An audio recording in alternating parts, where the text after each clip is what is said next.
Okay, so I'm just going to start by acknowledging the Kaurna people, traditional custodians of the land we're meeting on today. We pay our respects to elders past, present and emerging. Sovereignty was never ceded and their fight for self-determination continues today. It's the responsibility of each of us to take part in delivering that self-determination, and there is no disability justice without First Nations justice. So today we're joined by Nat, Cam and Anna to talk about supervision dynamics and finding a mentor, both from the perspective of postgrads who might have disabilities or be neurodivergent or chronically ill, and from the perspective of a supervisor who is looking to support that student. And I'll do the introductions now, even if we have to remember that for who's talking after. So Nat Thomas is an autistic PhD researcher in sociology and gender studies.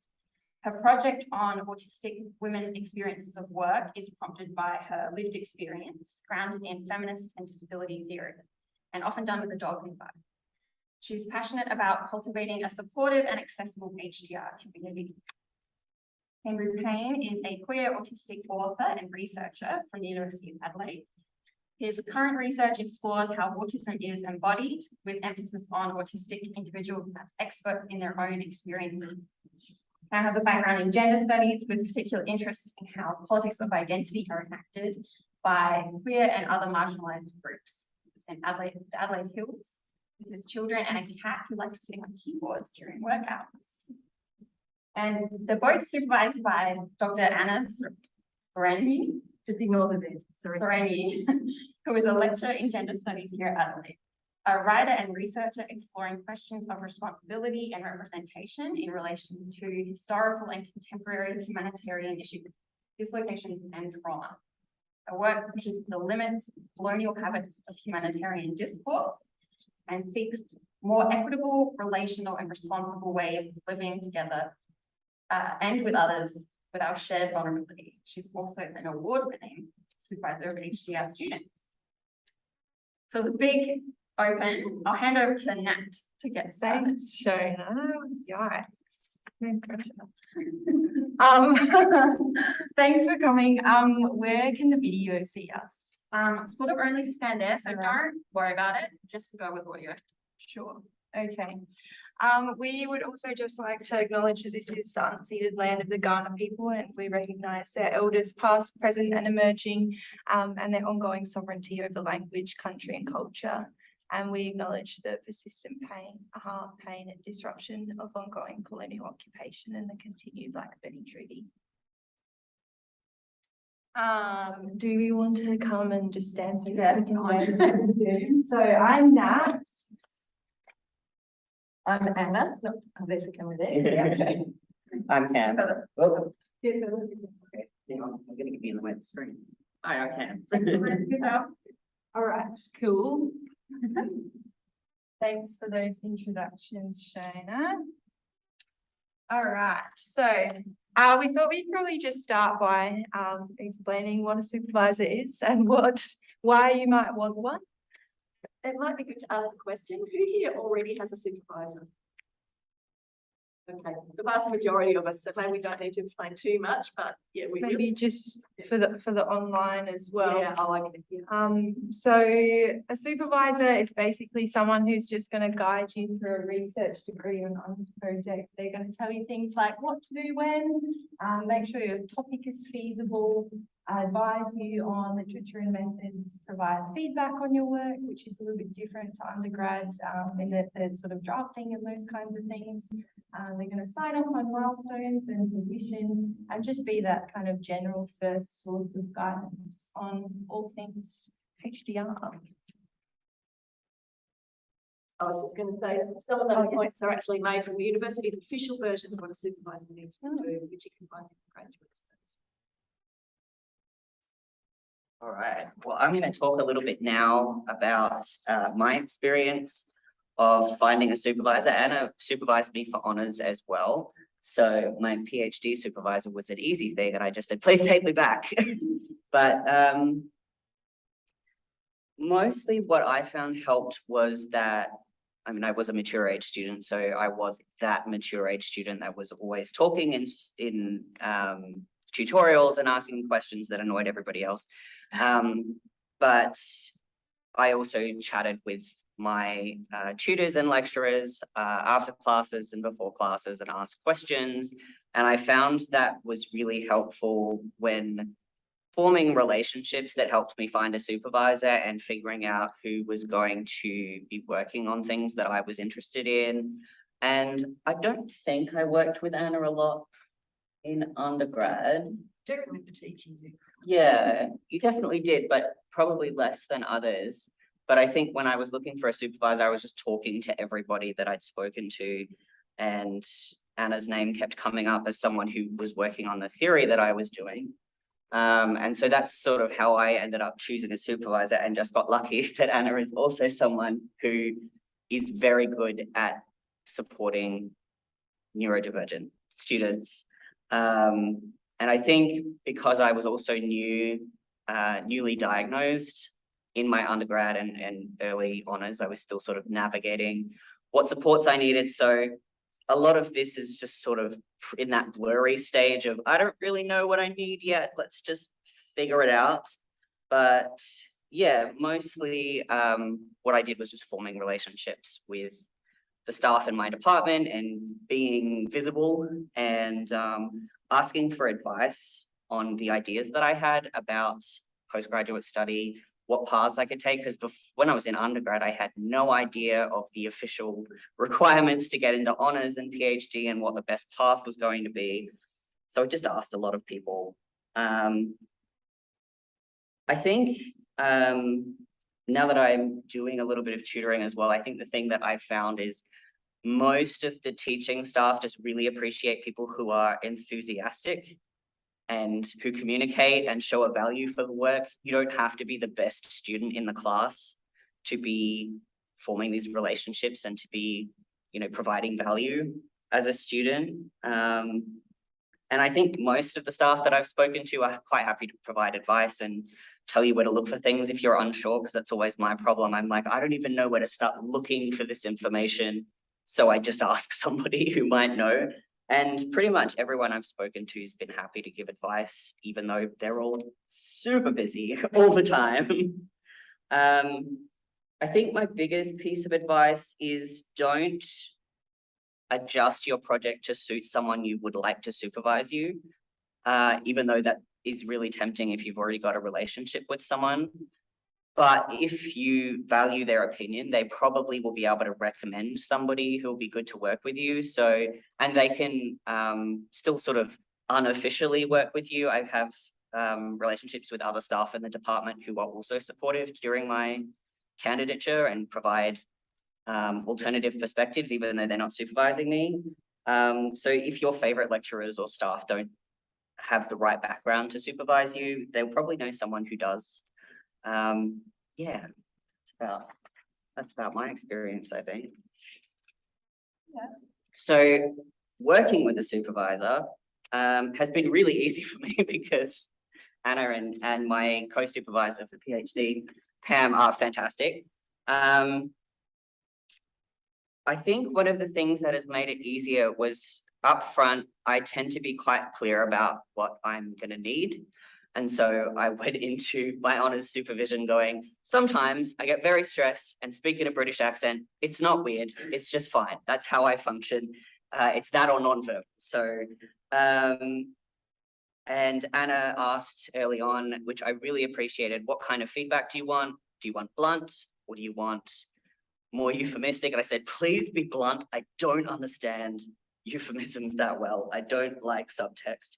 So even if you have a supervisor who doesn't ask that, it can be really helpful to just lay that out.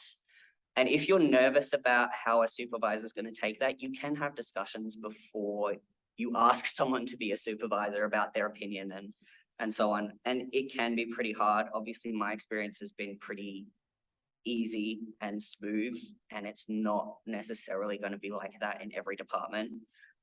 Being in gender studies, I think we are a bit more fortunate on average.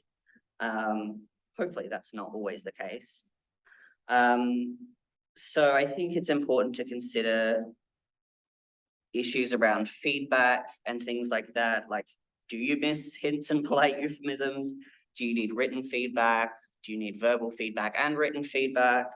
As Nat, I think we'll talk about in a little while, a lot of people who are autistic tend to take rules and written guidelines really literally. So Anna and Pam have been really helpful at explaining where there's flexibility in the system. And so if you're sort of able to explain these things at the start of your supervision, especially if it's someone who's not so familiar with whatever your needs might be, that's really useful.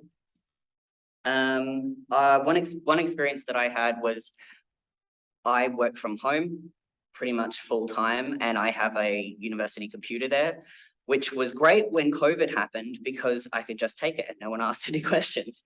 But it got to the point where the university was like, you need to give this back now. And I freaked out and said, help me. And fortunately, Anna and Pam were able to email the head of department. Was that it? Head of school? Yeah. Someone, whoever's in charge of it, and say, Cam needs this to work to full capacity. Can we have that? And so I still have my computer at home now, which was something that I probably wouldn't have thought of because someone had told me a rule. You have to bring the computer back. And I went, oh no. So that's the kind of thing that supervisors can be helpful navigating as well. Yeah, I also have had to take a lot of leave, not just because of my autism, but because of personal issues that happen in life for all of us. And again, that's been really helpful with Anna and Pam, but also with the AGRS. They've been really supportive of finding ways around the usual rules and approving leave that might not be like officially standard, but supporting me and how I need to work through my candidature. So, And that's the Adelaide Graduate Office? what are they? Yeah, previously the Graduate Centre? Yeah. I still want to call them the Graduate Centre because they change their name too often. So again, that was a way that my supervisors were really helpful in saying, you can actually ask for this. And I don't have a disability access plan, so I was afraid that was going to be a problem, but it hasn't been so far. I'll just add to that. I think that's a good general principle to be aware of, is that what the graduate research school says on paper is very official, but they are human beings behind the emails. And if you have a particular issue, their main priority, just like yours, is to get your project done. If you're able to tell them, if you do this, it will help, they're genuinely listening to that. But it can be good to have a supervisor or a postgraduate coordinator who will ask questions for you as well. Yeah, and I think that's one of the things that I valued is that I feel more comfortable asking the AGRS for support, knowing that Anna and Pam are going to back me up if they have any questions and so on. So, yeah. Thanks, Kim. So it's Nat again. My experience of finding a supervisor, probably to summarize it, was that I did not start out looking for a supervisor. And I didn't really plan on doing PhD either. I don't think I probably knew what a PhD was when I started my undergraduate degrees. Probably a familiar experience to a lot of neurodivergent students is that I did pretty well in undergraduate with some kind of like patchy spots. I definitely didn't get high distinctions in all of Anna's classes. Sorry, Anna. I did honours and I did pretty well. But I found honours year to be a very difficult year for a lot of reasons. It was kind of my first year living out of home as well, and I didn't really have any formal diagnosis or any really supports at the time either. But kind of looking at it in hindsight, I've kind of reflected on that probably the hardest part of honours was that I just really did not have a good understanding of what I needed at like a personal or professional level, which makes things very, very challenging. So I kind of got to the end of honours, was very, very burnt out, and basically was not even thinking like, oh, I'll do a PhD. It was more like, how am I even going to finish my other undergraduate degree that I still needed to finish? So really, honours was kind of the experience that showed me that I was very good at showing up, putting on the front that I was capable, and just kind of falling apart at the seams everywhere else. And I did not want to do that again. The upshot of honours was that it was a very small cohort though. Throughout the rest of my time as an undergraduate, I think I made one friend, and I think I've learned that that is also a very familiar experience for a lot of other neurodivergent students. And that one friend also became my housemate, so that was kind of nice, but yeah. But in honours, yeah, the cohort was a lot smaller. So that was when I met Cam, and it's pretty standard conversation in honours talking about supervision and projects and those kinds of things. And Cam would tell me about how great Anna was. And I was kind of self-diagnosed at the time. And so we sort of talked about the way that, you know, Cam as a neurodivergent student was working with Anna and how that was really successful for him. So even though I was kind of intrigued at the time, I wasn't really thinking about a future supervisor either. And then, so I finished honours. I just had to finish my other degree, which was a law degree, and I worked out that I could do a 75% course load as well and finish in a year and a half. So I thought, okay, that's probably doable. And I ended up applying to do an internship course as part of that, which was at the South Australian Equal Opportunity Commission. And I only applied because my one other friend had already done the course, and she told me that it was quite a good experience for her. So that ended up happening, which was really good. When I started that, I had spent sort of a little bit of time training up my then assistant's dog, and he was going to come with me. And it was kind of good in a way because having him with me sort of forced me to be a bit of a self-advocate, which I had not done before. And I had to, you know, I was like, oh, well, I've got to let them know he's coming. So I'm going to have to tell them that I need this. And that was a really positive thing for me because it was sort of the first time that I've gone like, I need this. And they were like, cool. So that was nice. And even so, I went there, and the first day I came home and had a huge meltdown and had a migraine. And I thought that I couldn't do it, and I still wanted to quit. I was meant to be there for sort of 2 weeks full time, and then 1 day a week for the semester, I think. And so I went back the next day, and my supervisor there was kind of like, oh, how are you feeling? How was your first day? And I did a thing that I had not done before. And instead of lying and saying, oh, it's great, I was like, oh, yeah, no, it's not good. And I said that, you know, I found it really, really difficult to be in that office space all day. It was just excruciating. And, you know, bear in mind as well, this was, I think, 2020. So it's kind of coming off the back of COVID. I'd been studying at home, and I was kind of realizing like, oh, all of my social skills are learned. They are not innate. And so I was sort of like in that weird time of having to relearn a lot of those skills as well. And so I said to her, you know, what do you think about me working from the office in the mornings and then working from home in the afternoons? Because I still wanted to get that experience of being there, but I just couldn't be there for the whole day. And she was like, great, that's fine. And she was like, yeah, lots of our staff work from home and work remotely, and, you know, for lots of different reasons, and it's not an issue. So I ended up doing most of my time there remotely, actually. And I actually found out that when you articulate your needs, this really funny thing happens where people are like, oh, wow, like, how cool is that? This person's just come and like told us what they need. And they were really impressed, which was nice. And I think obviously they were impressed with the work as well, but that was, you know, this was part of it. And so they at the time had a partnership with the uni to do a jointly supervised PhD, and my supervisor suggested I apply for it, and I looked it up, and Anna was the principal supervisor. Funnily enough. So yeah, when I looked it up, actually I was a bit surprised, to be honest, because the courses I'd done with Anna in undergraduate weren't really related to the area that I was interested in working in, but I looked up some of her previous students, and I also knew that Cam was being supervised by her, and went, oh, okay, that makes sense why she's looking to do a project on disability work. Yeah, so that happened.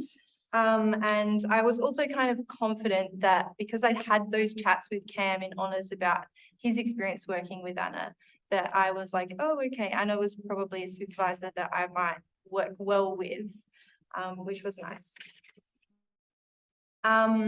This is kind of a side note. During honours, we did get told that it was best to get as high a level academic as possible to supervise your PhD. Probably, this wasn't really a primary consideration for me.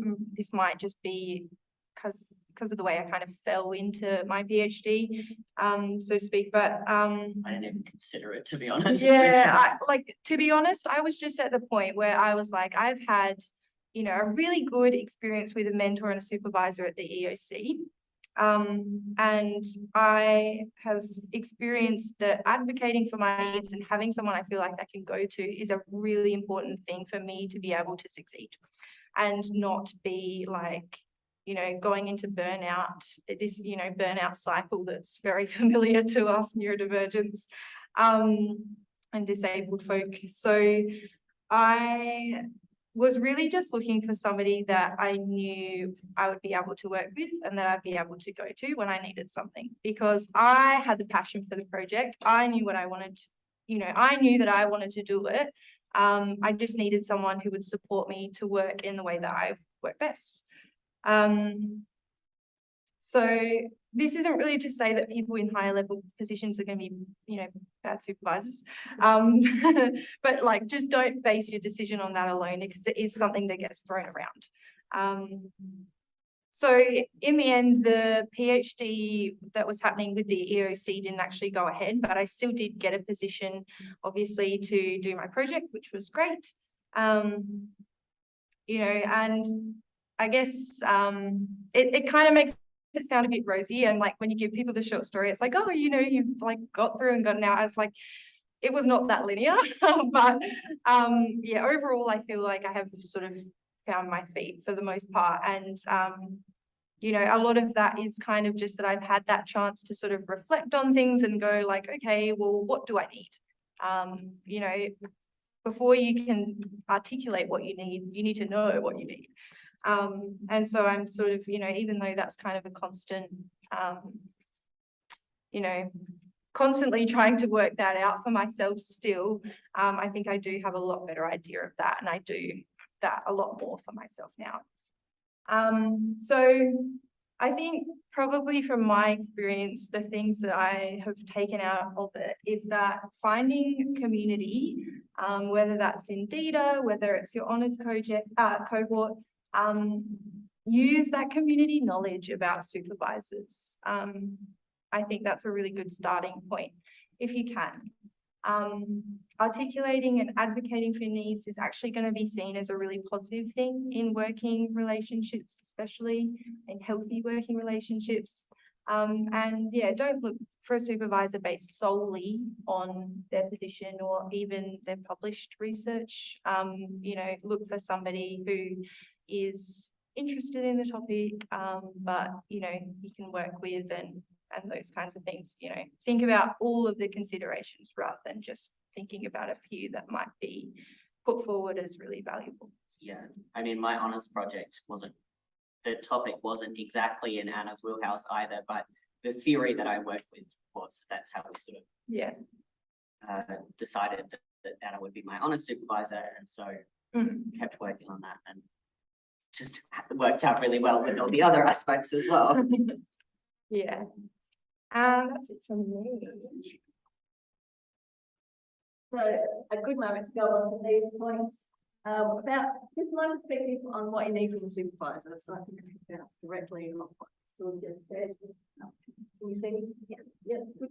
So yeah, academic expertise. How much of an expert does your supervisor have to be on your topic? I think it's good if they are, for sure. That has a number of advantages. They can tell you what to read. They can put you in touch with other people who are also working in that area, particularly if you're interested in going on to have an academic career. Not everybody will be, but if you are, it's good to build those kinds of networks and so on. They'll be on all the lists and can send you conference opportunities and things like that. So there is some benefits to it. You should rest assured, however, if you're doing a PhD particularly, that by the time you finish, you will be more expert in your particular topic than your supervisor or probably most people in the world, because that's kind of what a PhD is. So we do come into it as supervisors with an understanding that there's also a certain responsibility on the part of the student. They need to become expert, and they will become expert because they think about very little else for at least 3 years. So I think it's good if you can find a supervisor who's not, who is in your area, but it won't be your exact area. In terms of me now currently being putting myself forward as a supervisor who will do projects around disability and around neurodivergence and around autism, I really have to say the students chose me rather than the other way around. And I have gone with it and now turned it into a research area. So they're probably more expert than me in terms of the amount of reading that they've done. What I can bring to it, however, is understanding about how to do one of these projects and about how the system works, and enough reading to be able to tell whether what they've written makes sense or not. So you might go here or there or elsewhere. So yeah, that's kind of how it works. It might not be the exact area, but it is handy to have someone like that. Do you need your supervisor to be famous in their fields and constantly circuiting the world, giving keynote speeches and things? Again, if you want to grow up to be a researcher, that can be a handy thing if they have the time to supervise you while they're doing all of that. So that's something to take into account. So a bit of a balance there to be achieved, I think. Same with seniority. Professor might have a lot of students and be running around madly. Somebody who is more junior may have more time for you. It's also the case that the job title doesn't necessarily match up to the respect in the field, in the research area. So, and if you're wanting to go on to do academia, I think the respect in the research area is actually more important.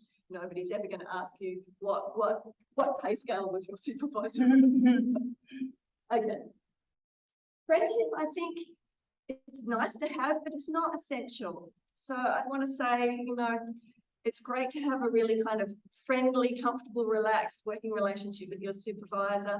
But if they're your best pal, you might find that you don't take them seriously enough. Some people are better off having someone who with a bit of authority, who will scare them a little bit, and they will get their work done better. So I think you need to have a bit of self-awareness yourself about what's going to work best for you in that case.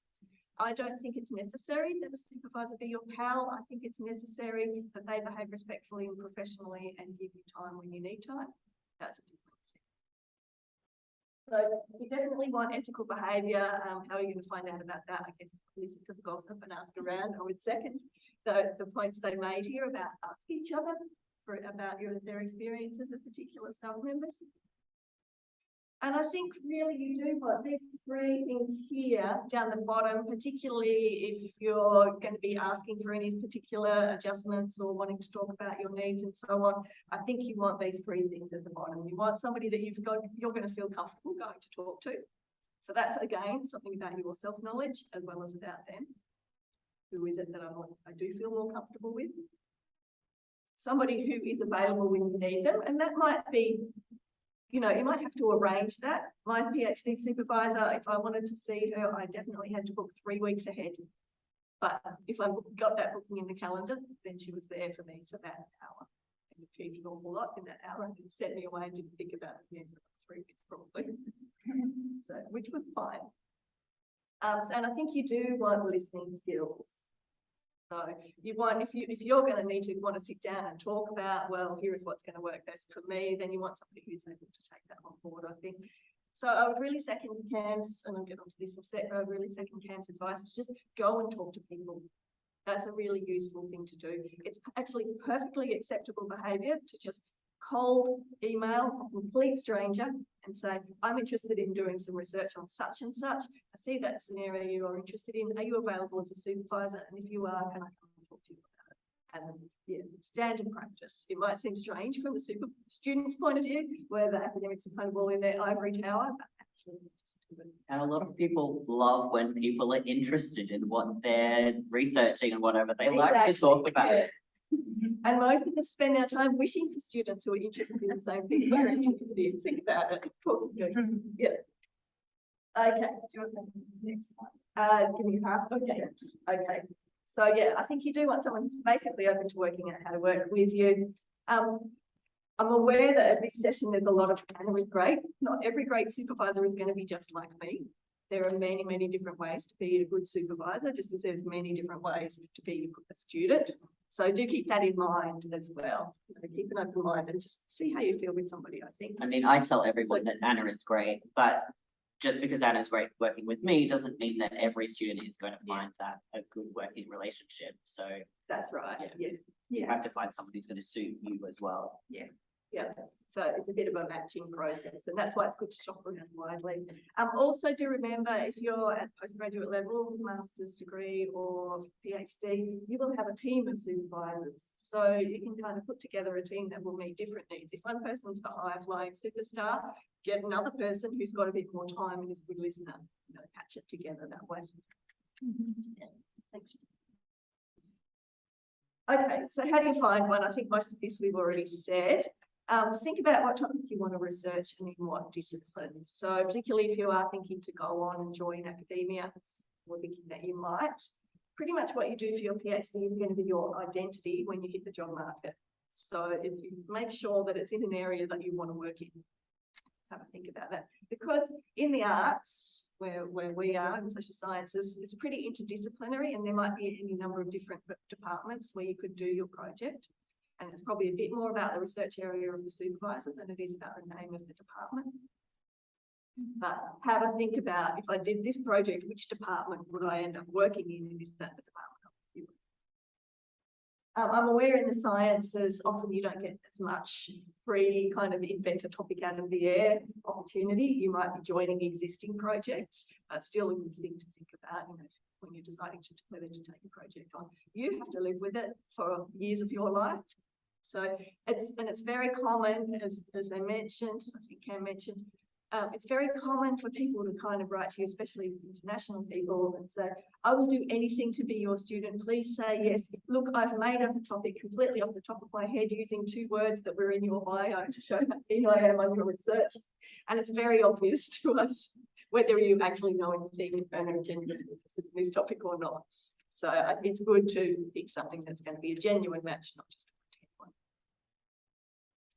As I said, do search widely. Consider moving universities, consider even going interstate or overseas.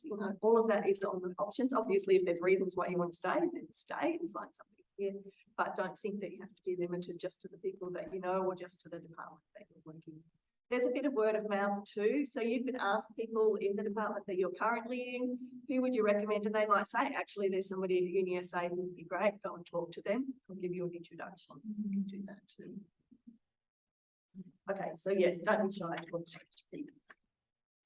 And do ask around. Okay, there's some things to discuss with potential supervisors, and also I think with new supervisors if you're getting new people onto your team and so on. This is pretty general, but feel free to ask questions about it. So I think number one, you do want to discuss what project do I want to do? Why is this interesting to me? Which direction am I hoping to take it in? All those are very important for the supervisor in making a decision whether to take you or not. But I think it's also perfectly fine and good to ask questions about their approach to supervision. So I've just suggested some questions here. Obviously, you can make up your own, but I tried to phrase it in a way so that it's not like, are you a good supervisor? Please do the job interview. It's a little bit more like, how would it be best for us to work together? I want to get a picture of how we work well so that I can see whether it's a good fit. They want to know that too. So I think if you ask some really general questions like, how do you go about supervising someone? What's your usual supervision practice? People should be able to talk to you about it. But if they look like they've never actually thought about this, that might be like, okay, so this person is probably not that reflexive about their supervision practice. They don't think that much about how they do it. And if you're wanting someone who's kind of mobile and able to adapt their practice, you might think about that. Doesn't mean reject them straight away. just means keep that in mind and see how well you get on with this person. Yeah. The what do you think is most important in getting a project done question, I think is probably a pretty revealing one. I'm thinking of different supervisors I know and how they would answer that question, and I think it would probably give you a pretty good picture. So some people will tell you it's all about efficiency and meeting deadlines and showing up, etc., etc. If you're one of those people who has a little bit of trouble with efficiency and meeting deadlines and being in the office 9 to 5, that's something for you to think about. That's what they expect to happen. Then you might ask them, if they say in the office 9 to 5 and you know that's not good for you, you might say, well, actually, I'm a bit of a night owl. Would it be all right if I worked at home in the evenings? And see how they respond to that. If they respond well, then that's a good sign. Okay. How many students do they have and how often do they meet with them should give you a bit of an indication of their availability. Also, you know, if somebody has a few students, that's immediately a bit of a peer group for you. So that can be a good thing too. But if they have 25, you might start to wonder about how much time you're going to get. Okay. Yeah, and I think part of the purpose of doing all this too is just so that you're sitting down and having a conversation with somebody, whether it's online or in their office or somewhere else. You're having, as you have that conversation, do you just keep a bit of a look at, you know, for any red flags? Do they talk over you a lot? Do they talk a great deal about what they do and don't ask them anything about what you're interested in doing? Just those kinds of behaviours I think are probably not going to change. So if you're not comfortable with them, what else? That would be my advice. So we can also talk to this one, I think. Yeah. Yeah, I think like for me, the biggest thing has been like having a bit of a process where I've gone like, okay, what are my needs? Like, am I going to be able to tell somebody my needs and how that works? And I think that, you know, doing that from as early on as possible is really going to be a big benefit. You know, you're not going to have time where you're secretly sitting there at home going, oh my gosh, I can't do this because, you know, there's something that I need and I'm too scared to ask for it, or, you know, those kinds of things that can happen. So yeah, be upfront and be upfront as early as possible. And it's fine to say, I have struggled with these things. I'm not sure how to deal with it yet, but I'm working on it. And then you might be able to work with them. They might have suggestions or be able to point you towards someone who can offer support. Because, you know, a lot of us, you know, become disabled or are just learning how to live with it as we're moving through university. So it's really difficult at that point to know exactly what you need. I mean, I'm still evolving now. You know, 7 years after diagnosis. So yeah, I think anyone who's going to be supportive is going to realize that's going to change over time. Yeah. And also disabilities change over time. So yeah. Anna gave me the idea of making minutes or making notes and then sending minutes after meetings. And this, I think that was like our first meeting that we ever had that you said like, oh, this is a good way to do things. And that has been very helpful. I tend to kind of like walk out of a room and go like, everything like leaves my brain. So making notes and then sending them, you know, like typing them up in an email and sending them out afterwards can really be helpful for remembering what I've said, but also clarifying as well, because sometimes I might miss things or I might misunderstand things, and then when I send that around to my supervisors afterwards, they can just have a quick glance over it and go like, oh yeah, and this, or oh that I meant do this, or those kinds of things. So that has been a really helpful thing. Yeah, I basically from the supervisor's perspective, I'd like to say, if you actually do these things, your supervisor, fair chance, is going to be really happy with you. So don't be shy about it.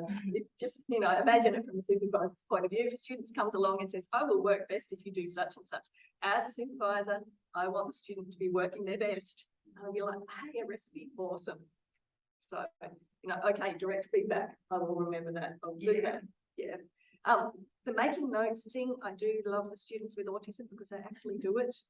I tell all my students to try to do this. And they're the ones who actually. Well, some of us do it like 80% of the time. Oh, I didn't know it was an option. That's it. I think leads us to the last point on the slide here, which says, you know, everybody's muddling through.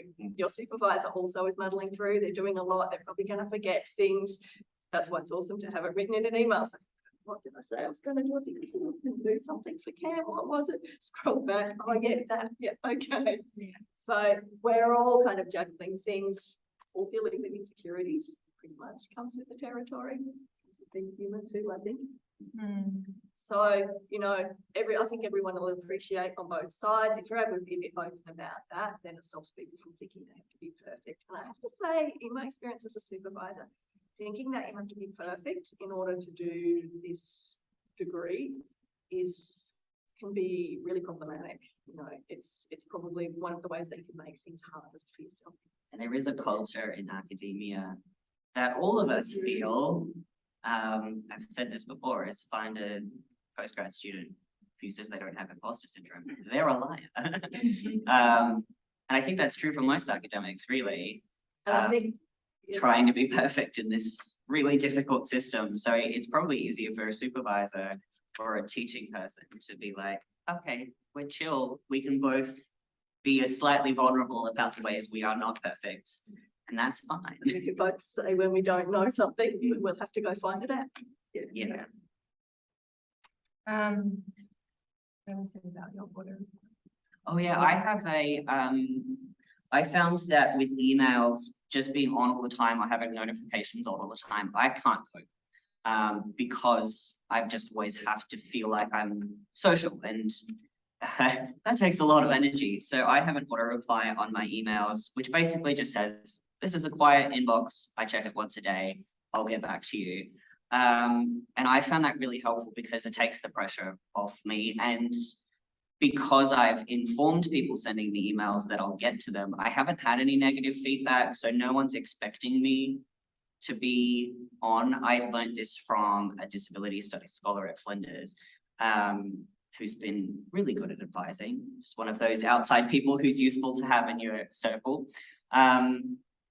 And so far, the people who've given feedback are like, no, that's great because your expectations are clear, you're setting it. And it also seems to give other people permission to feel like, oh, maybe I don't have to reply to every email within 3 minutes. So I found that's really useful at just keeping my sanity. Yeah. And meaning that I can focus on my work. Yeah.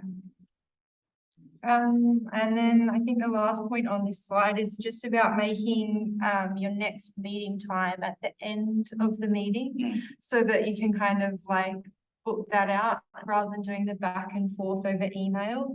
And I like to try and send out a meeting request in Outlook because it's easier for everybody else, but also then it goes in my calendar. Yeah. And then I know that it's happening. And then I know there have been times where I've forgotten to do this and then I've gone, do I have a meeting?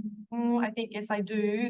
And it's, you know, of course it's not in my calendar. I've written it down in a notebook somewhere and it's filed away. So that's, you know, use technology where possible to try and help you with a bit of that organization. Yeah. And that's where the meeting summary comes in handy. If you just leave like 15 minutes after your meeting to just take from whatever notes you had, write your summary and go, this is when the next meeting is. And so everyone is clear and then you send the Outlook invitation. For me, usually after, like, to be honest, after supervision meetings, like that's a lot for me. And I normally need probably about an hour of like, at least an hour of like downtime to kind of process first. And then I will send out whatever we talked about in some minutes and send out the next meeting requests. So whichever way works for you. I am definitely not sitting at my desk going, it's been 5 minutes. I've never panicked about, oh no, they're going to be expecting this. I think sometimes like if we have a meeting on a Friday, I've sent all of that out on Monday, like the, you know. Yeah, I also try and send an agenda most times, like a few days before a meeting, just so we have some points, because I go off on tangents all the time. So, yeah, I find that really useful. I'm gonna have to head off now, because I have a No class to worries. teach. Thanks, Thanks, Em. everybody. Feel okay? Is there anything else you wanted to talk to me about? On this slide, I think that's, yeah. So I wanted to finish with this quote, really. Did you want to say something about it? You can say something. Okay.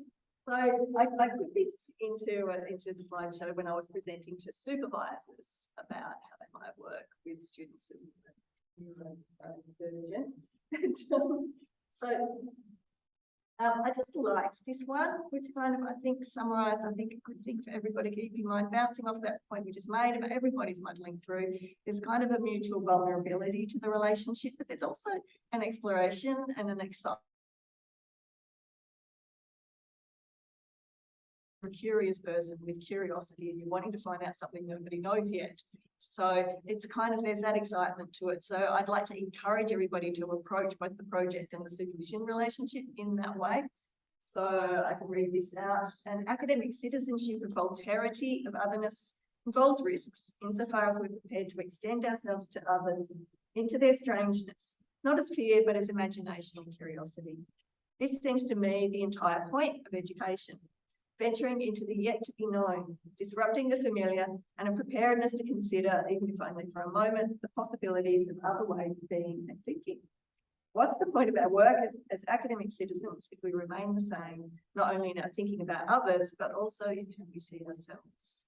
So I think Cam and Natalie have spoken too about, you know, the ways that you understand yourself and what you need and what you're doing in the university will change as you go through too. And that's all great. That shows something happening.